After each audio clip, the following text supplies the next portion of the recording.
Dan begitu lemarinya diangkat, mereka semua terkejut melihat anak yang dikandung Lasmini sudah keluar dari perutnya dan meninggal tepat di bawah kakinya seperti orang melahirkan. Baru beberapa langkah berjalan, sepeda yang dia tuntun terasa sangat berat, dan begitu dia nengok ke arah jok belakang sepedanya, di situ dia melihat ada sosok pocong yang duduk dengan kain kafan yang penuh dengan darah.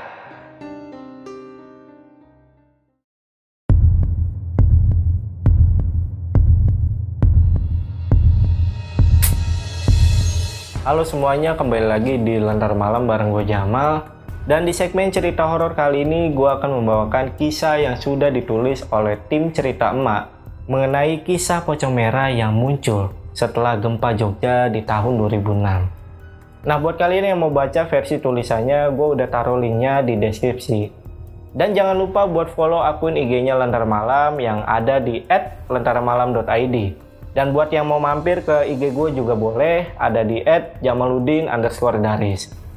Seperti yang kita tahu, tanggal 27 di bulan Mei tahun 2006, daerah istimewa Yogyakarta dan sekitar Jawa Tengah mengalami sebuah musibah, yaitu adanya gempa yang sangat besar sehingga menelan banyak korban. Dan di dalamnya tentu saja terdapat banyak misteri, salah satunya tentang kemunculan pocong merah. Buat kalian yang penasaran dengan kisahnya, tonton videonya sampai habis dan jangan lupa untuk like video ini. Dan tanpa basa-basi lagi, cerita horor dimulai.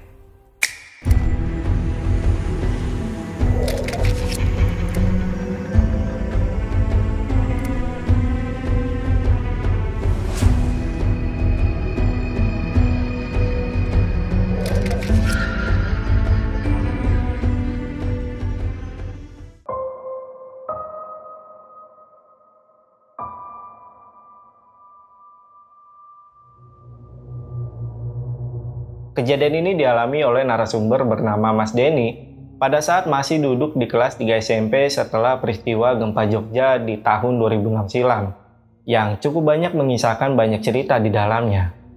Seperti yang kita tahu, pada tanggal 27 Mei 2006, Yogyakarta dan Jawa Tengah dilanda gempa bumi yang sangat besar. Gempa bumi yang berkekuatan 5,9 skala Richter dan hanya dalam waktu 15 detik saja mampu memporak-porandakan Yogyakarta dan sekitarnya. Selain mengguncang wilayah Jogja, khususnya di daerah Bantul, yang menurut beberapa informasi menjadi titik pusat gempa. Gempa ini juga mengguncang beberapa kawasan di wilayah lainnya yang ada di Jawa Tengah, salah satunya wilayah Klaten. Untuk wilayah sekitaran Klaten yang letaknya ada di sebelah selatan daerah Jawa Tengah, tercatat lebih dari 5.700 korban jiwa yang meninggal dunia. 26.000 orang lebih yang mengalami luka berat dan ringan, serta lebih dari 390.000 rumah yang roboh akibat gempa ini. Kejadian yang sudah terjadi sekitar 15 tahun lalu ini jelas masih meninggalkan beberapa duka bagi keluarga yang sanak saudaranya menjadi korban dari peristiwa ini. Untuk informasi lebih jauh lagi tentang peristiwa gempa ini, teman-teman bisa cari informasinya sendiri dari berbagai sumber yang ada di internet. Dan sebelum gue bener-bener masuk ke cerita dari Mas Denny ini, gue mau mengajak kalian untuk meluangkan waktu sejenak mendoakan saudara-saudara kita yang tertimpa musibah ini.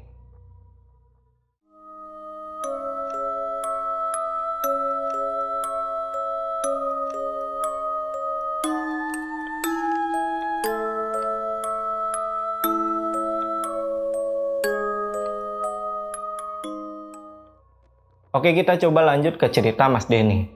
Nah, tempat tinggal Mas Denny yang berada di sebuah dusun di Kecamatan Wedi, Kabupaten Klaten ini juga terkena imbasnya.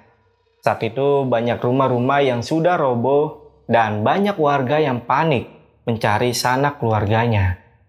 Bahkan hampir di setiap titik kalian akan mendengar tangisan orang-orang yang menangisi kepergian keluarganya karena meninggal tertimpa reruntuhan. Dan di hari itu menjadi hari yang mencekam untuk warga sekitar dusun Mas Denny. Hingga akhirnya saat malam hari, pemerintah menghimbau supaya warga yang selamat bisa segera mengungsi ke tenda yang sudah disediakan. Barulah Keesokan paginya, semua warga berbondong-bondong kembali lagi ke rumahnya untuk mencari beberapa dokumen penting dan menyelamatkan barang-barang mereka yang sekiranya masih bisa diselamatkan. Hari itu juga tim evakuasi mulai mendata masyarakat sekitar, supaya mereka bisa segera melakukan evakuasi terhadap beberapa warga yang belum ditemukan. Dan di dusun Mas Denny ini, terdapat 18 orang yang masih belum ditemukan keberadaannya, yang kemungkinan 18 orang ini masih berada di bawah runtuhan bangunan rumahnya masing-masing. Salah satunya bernama Lasmini. Nah, di sini gue tidak akan membahas semua korbannya dan gue hanya fokus dengan sosok Lasmini yang memang menjadi misteri di dusun Mas Denny. Dan kita sekarang masuk ke kronologi kematian Lasmini.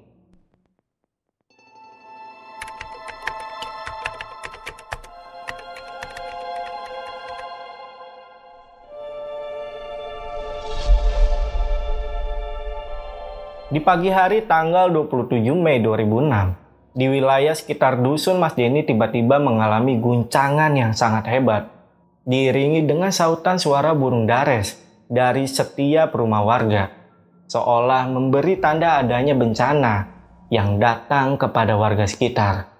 Warga yang berhasil menyadari kejadian ini langsung terbangun dan membangunkan keluarganya masing-masing.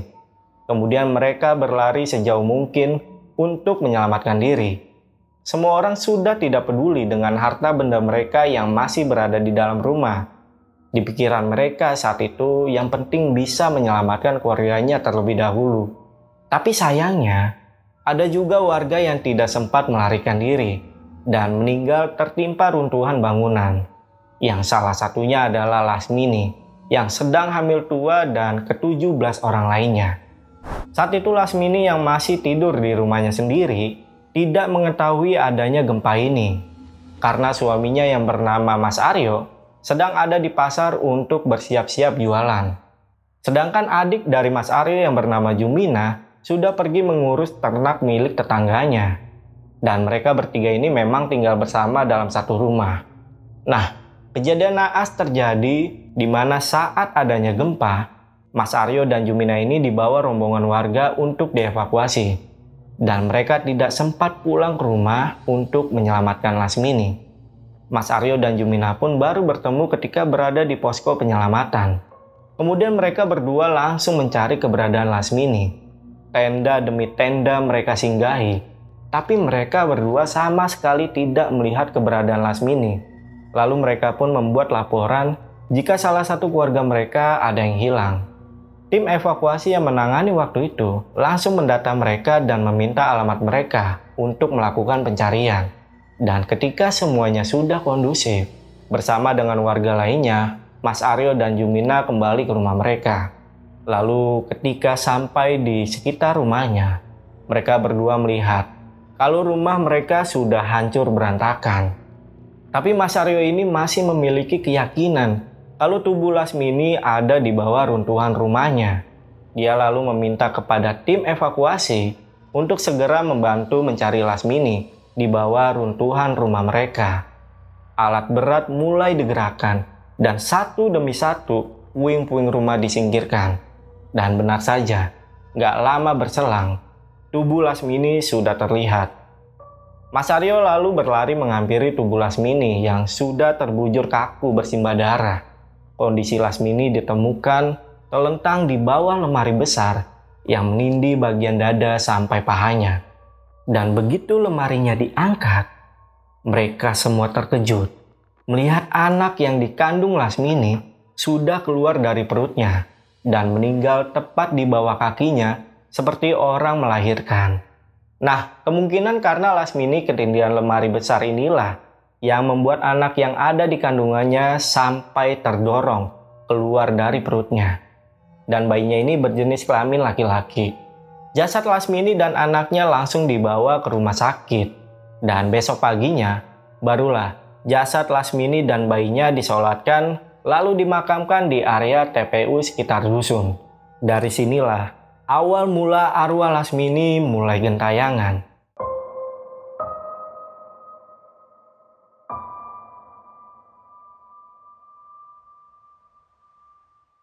Singkat cerita, suasana dusun menjadi sangat sepi di malam hari karena beberapa aliran listrik juga masih padam.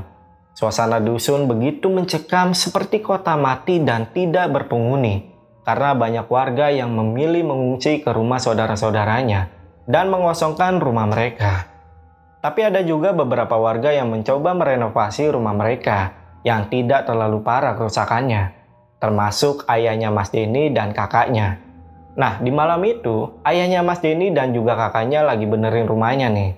Tapi pada saat mereka lagi benerin rumah, tiba-tiba mereka mendengar ada suara tangisan bayi, disertai suara lolongan anjing dan juga suara anak ayam.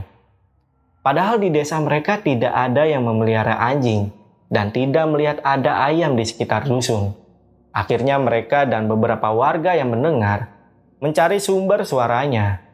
Dan sumber suaranya berasal dari pintu masuk desa.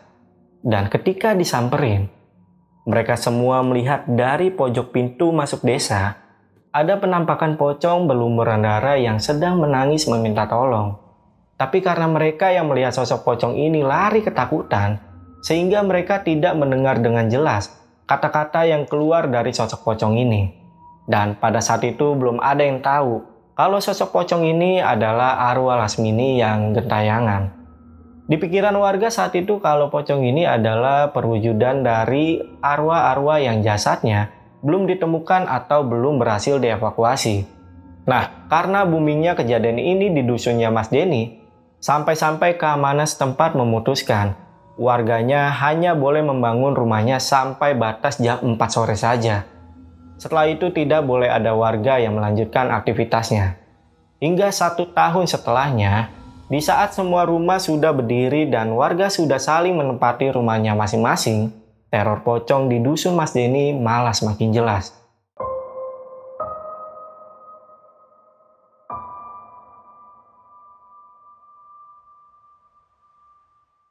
Meski semua warga sudah kembali lagi ke dusun, tapi suasana di sekitar masih terlihat sunyi. Masih banyak warga yang menggelar tahlilan bersama di hari-hari tertentu untuk mendoakan para korban yang jasadnya masih belum berhasil dievakuasi. Nah, ada satu kejadian nih yang membuat akhirnya para warga mengetahui jika teror pocong yang muncul di dusun Mas Denny ini adalah teror pocong Lasmini. Kejadian ini dialami oleh salah satu warga bernama Pak Thohir. Kala itu beliau yang lagi gabut di rumahnya memutuskan untuk pergi memancing. Nah, Pak Thohir ini nggak percaya dengan rumor yang beredar tentang teror pocong yang sudah beredar luas. Dia berpikir kalau teror itu hanya ada di dusun tempat tinggal Lasmini dan tidak sampai ke desanya. Kemudian pergilah Pak Thohir memancing ke sebuah sungai yang nggak jauh dari rumahnya. Dia berangkat dengan menggunakan sepeda ontelnya jam 8 malam. Begitu sampai di sungai, tidak ada orang sama sekali di sana. Tapi Pak Thohir tetap mancing untuk menghilangkan kegabutannya. Setelah ditunggu cukup lama, ikan yang dia pancing gak dapet-dapet. Akhirnya Pak Thohir memilih untuk pulang. Di pikiran dia saat itu masih jam 10 malam. Jadi dia menggoyah sepedanya agak santai dan gak buru-buru. Di tengah perjalanan, tiba-tiba sepedanya ini oleng. Pak Thohir berhenti dan ngecek roda sepedanya. Dan begitu dicek, ternyata ban belakangnya memang kempes. Kemudian dia melanjutkan perjalanan dengan menuntun sepedanya. Nah, baru beberapa langkah berjalan, sepeda yang dia tuntun terasa sangat berat. Kayak ada yang duduk di belakang sepedanya. Pak Thohir merasa ada yang gak beres nih sama sepedanya. Dan begitu dia nengok ke arah jok belakang sepedanya, di situ dia melihat ada sosok pocong yang duduk dengan kain kafan yang penuh dengan darah. Sambil menatap Pak Thohir dengan tatapan yang sedih, pocong ini berkata, "Pak, tolong lepaskan susuk di badan saya." Pak Thohir langsung melepaskan sepedanya, kemudian dia lari ninggalin sepedanya di sana. Ketika sampai di rumahnya, Pak Thohir ini masih teriak-teriak ketakutan sampai terdengar oleh tetangganya. Sehingga tetangganya menghampiri rumah Pak Thohir. Dan disinilah Pak Thohir menceritakan dengan detail apa yang baru saja dia lihat. Arwah Lasmini yang gentayangan ini sering disebut oleh warga sebagai pocong merah. Lalu kenapa Lasmini bisa gentayangan dan menjadi pocong merah.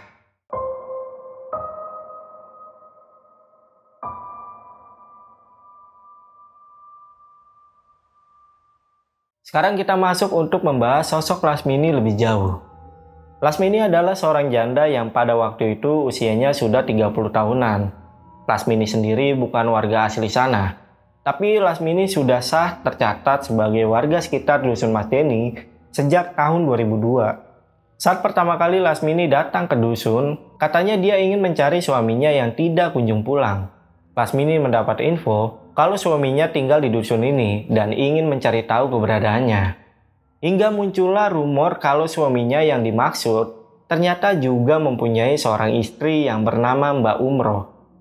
Mbak Umroh ini kebetulan tinggal di belakang rumah Mas Deni. Perbedaan usia Mbak Umroh dan Lasmini ini cukup jauh. Lasmini jauh lebih muda dibanding Mbak Umroh. Hingga terjadilah adu mulut antara Lasmini dan juga Mbak Umroh. Nah, posisinya di sini Lasmini lah yang salah. Karena semenjak suami Mbak Umroh mendapat proyek di luar dusun dan mengenal Lasmini, suami Mbak Umroh ini tidak pernah lagi pulang dan menafkahi anak perempuannya. Dan selama ini Mbak Umroh menafkahi anaknya seorang diri dengan menggarap sawah milik tetangganya. Hingga akhirnya Lasmini malah menetap di dusun tersebut. Dan ternyata Lasmini memiliki tujuan yang lain di dusun ini, yaitu mencari laki-laki di dusun ini untuk memenuhi kebutuhannya. Secara Lasmini ini memang tidak bekerja sama sekali, karena dia sudah dipecat dari tempat hiburan tempat dia bekerja dulu. Lasmini terkenal cantik dan seksi di dusun tempat tinggal Mas Deni ini, sehingga banyak laki-laki yang menggodanya dan tergoda dengan kecantikannya.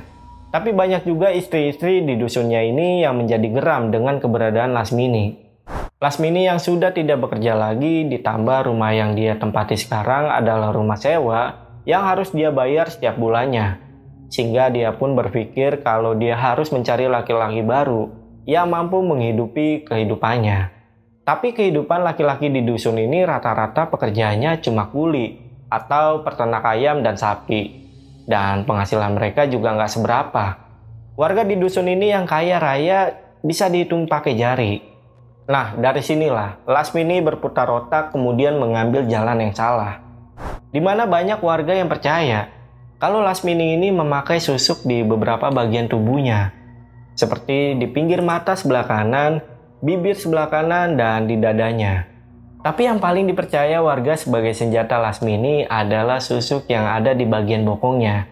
Lasmini nggak pakai susuk aja udah banyak yang tergiur. Sekarang ditambah dia pakai susuk. Ya udahlah, wassalam. Nah, karena susuk ini, juga banyak laki-laki yang tergila-gila sama Lasmini. Dan diam-diam memberinya dia uang dan kebanyakan dari laki-laki ini sudah mempunyai istri. Semakin lama, ulah Lasmini semakin meresahkan warga. Pernah warga menangkap basah Lasmini yang sedang tidur dengan suami Bu Yahya di rumahnya. Panggil aja suami Bu Yahya ini Pak Usep. Pak Usep sendiri kesehariannya bekerja di polsek setempat. Dan begitu digali lebih dalam lagi, ternyata Pak Usep ini sudah 3 bulan membayar rumah sewa yang dihuni Lasmini. Padahal Pak Usep selama 3 bulan selalu bilang ke istrinya kalau uangnya dipinjam sama temennya. Hingga akhirnya Bu Yahya dan Pak Usep memutuskan untuk bercerai. Merasa nama baik kampungnya tercoreng, saat itu Lasmini hampir diusir dari dusun. Tapi ada satu orang pria yang bertekad menolong Lasmini dan akan menikahi Lasmini. Laki-laki itu bernama Mas Aryo, yang menjadi suami sah Lasmini sebelum dia meninggal.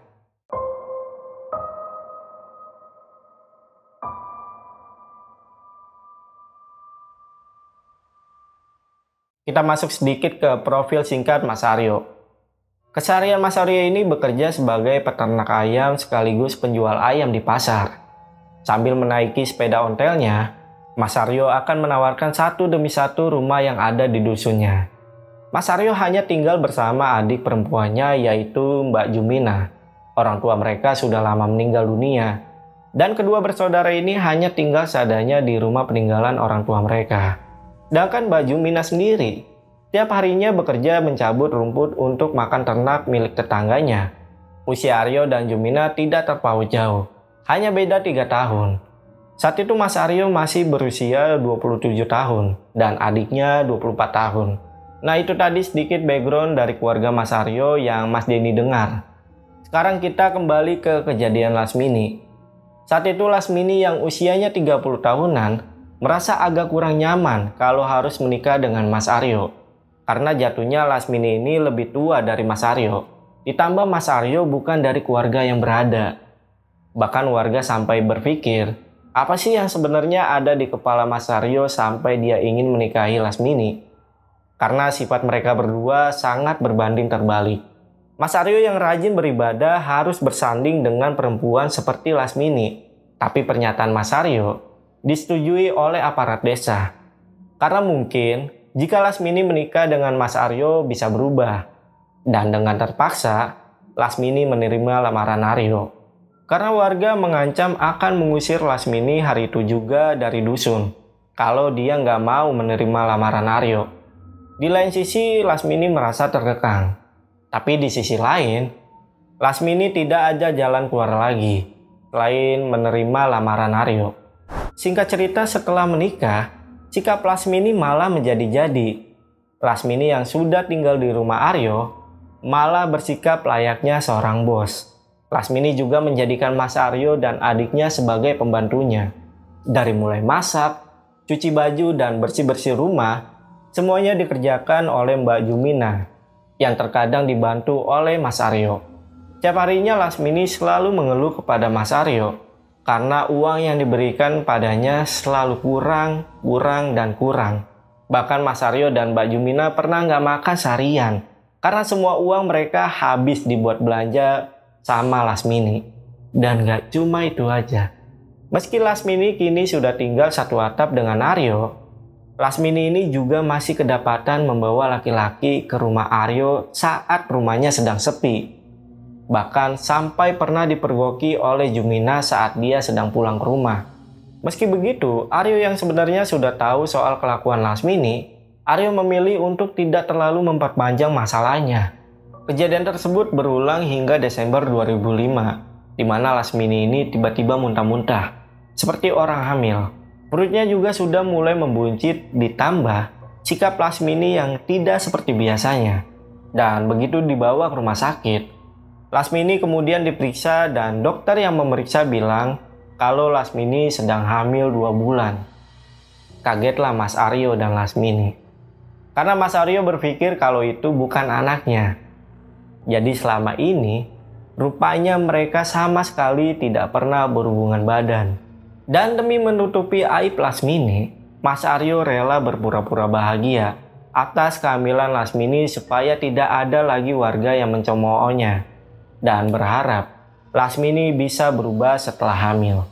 Berkali-kali Mas Aryo bertanya ke Lasmini soal anak siapa yang ada di kandungannya. Lasmini selalu kebingungan menjawabnya. Karena memang saking banyaknya laki-laki yang sudah tidur dengannya. Dan untungnya memang benar. Semenjak Lasmini hamil, dia berubah menjadi pendiam dan suka membantu Jumina mengurus segala keperluan rumah.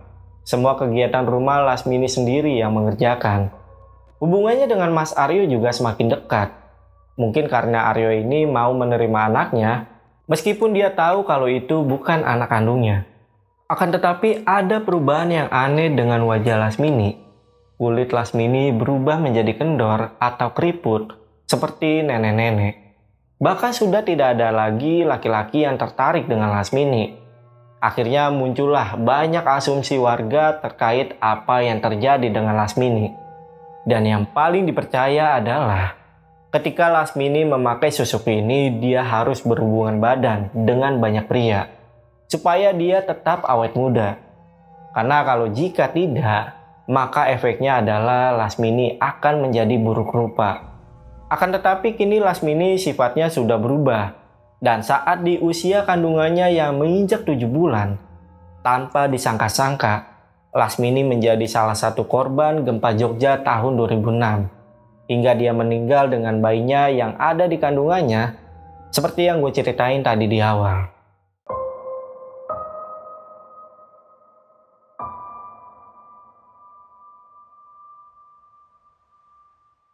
Kita kembali ke teror yang dialami lagi oleh salah satu warga yang ada di dusunnya Mas Denny. Kali ini dialami oleh Bu Irna, tetangga pas depan rumahnya Mas Aryo. Kejadian ini terjadi di malam hari. Jadi saat itu, Bu Irna ini lagi kehilangan dompetnya. Bu Irna ini baru sadar pas dia baru mau tidur. Dia coba cari di sekitar rumahnya, tapi nggak ketemu. Nah, karena Bu Irna ini punya warung makan di depan rumahnya, dia mikir mungkin dompetnya ini ketinggalan di warungnya. Kemudian Bu Irna keluar rumah dan saat buka pintu rumahnya, dia ngerasa hawa di luar rumahnya sangat dingin, tidak seperti biasanya. Nah, pas sampai di warung makannya, dia langsung nyari nih dompetnya di sekitar warungnya. Begitu Bu Irna nyari di bawah meja, dia lihat di sela-sela kaki meja ada yang berdiri menggunakan kain berlumuran darah. Dan sosok yang berdiri ini berkata, Cari apa, Bu Ir? Bu Irna, tolong lepasin susuk saya. Saya kesakitan, Bu. Bu Irna langsung negakin badannya dan kini di hadapannya sudah ada pocong merah yang lagi berdiri memandangnya. Kemudian Bu Irna teriak dan langsung masuk ke rumahnya. Suaminya yang sedang tidur sampai kaget dengan teriakan Bu Irna. Lalu Bu Irna langsung ditenangkan oleh suaminya. Dan besok paginya, dia langsung menceritakan kepada ibu-ibu yang lain. Dia yakin kalau wajah pocong merah itu mirip sekali sama Lasmini. Dari cerita Bu Irna inilah warga satu dusun menjadi heboh.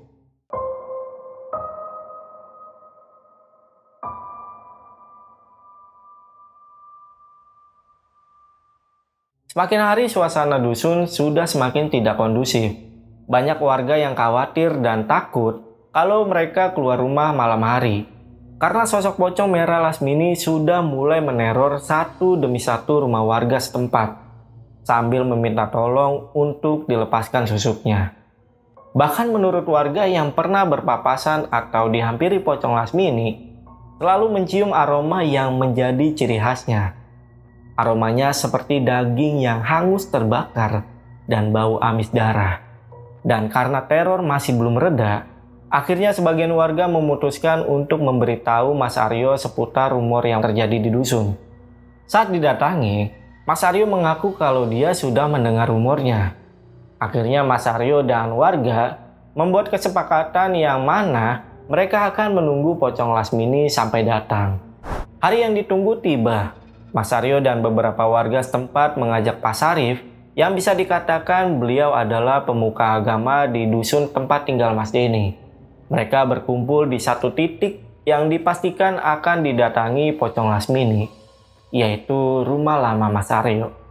Nah, karena memang setelah kejadian bencana gempa, Aryo pindah rumah dan meninggalkan rumah lamanya yang sekarang menjadi lahan kosong dan masih ada sisa-sisa puing bangunan rumahnya. Banyak yang percaya kalau sosok pocong Lasmini pasti datang ke situ. Ditambah kesaksian tetangga kanan kiri rumah lama Mas Aryo selalu mendengar suara Lasmini yang menangis dan sumber suaranya dari arah situ. Kemudian Mas Aryo, Pak Sarif, dan bapak-bapak lainnya masih menunggu sampai jam 1:30 dini hari. Tapi sosok pocong Lasmini tidak muncul-muncul. Akhirnya beberapa dari mereka memutuskan untuk pulang ke rumah karena sudah ngantuk. Tapi baru mereka bersiap-siap untuk pulang, tiba-tiba mereka mendengar ada suara tangisan bayi yang sangat kencang. Dan disusul suara perempuan yang sedang menangis. Lalu muncullah sosok pocong merah yang sudah mereka tunggu-tunggu. Dan pocong ini berkata, Tolong, lepasin semua susuk yang ada di badanku. Tolong. Beberapa bapak-bapak sudah ada yang kabur. Kemudian sisanya ditahan oleh Pak Sarif untuk membantunya menyelesaikan malam ini juga. Mas Aryo yang melihat arwah Lasmini yang gentayangan seperti itu, dia langsung menangis. Lalu Aryo mendekati pocong Lasmini dan berkata, Kamu ini kenapa ada di sini, Las? Di sini bukan tempatmu. Lihat kamu seperti ini, hatiku sakit, Las. Kalau susukmu sudah dilepas, kamu janji gak akan seperti ini lagi ya. Jangan buat aku kepikiran, Las. Aku udah belajar buat ikhlasin kamu.